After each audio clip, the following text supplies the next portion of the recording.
Lisa was a YouTube star in the right-wing radical scene in Germany.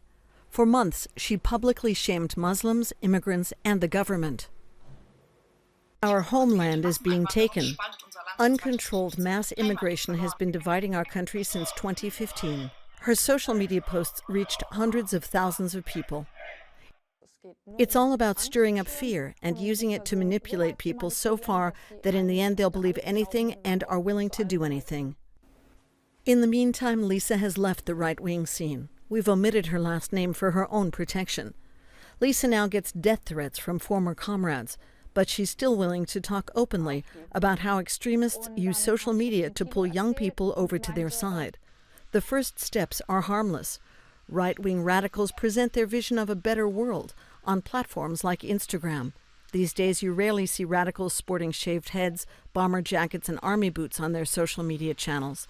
Instead, you see images that transport ideals that right-wingers instrumentalize for recruiting purposes: tradition, nature, and community.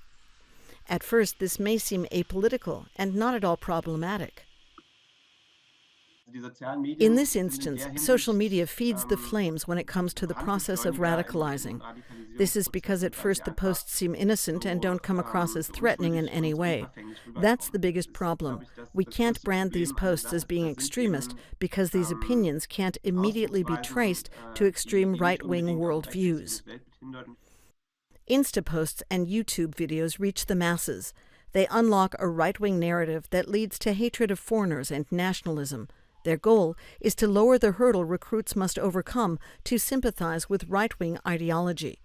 This is a sneaky method of recruiting that is actually taught to influencers in seminars that are organized, for example, by far-right groups like the Identitarian Movement and the youth group of the populist AfD party. Lisa tells us that she attended one of these seminars. It's about how you present yourself as a person in the internet. What do you wear? Are you making a serious impression? The new right now has smart haircuts and wears polo shirts. They're well-educated. They want to start families, don't drink alcohol. They don't go to right-wing concerts. There's been a 180-degree turnaround, and this is the image they want to convey. Experts say by doing this, the new right can exert subtle political influence that will resonate.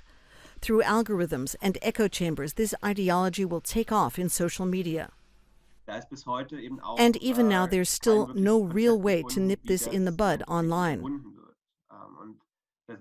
So they will keep using this method.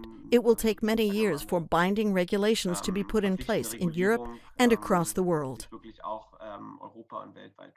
Lisa doesn't have much hope that anyone can stop the right-wing extremists from manipulating young people through social media. She's pretty sure that the radical scene will continue to be successful with their internet strategy.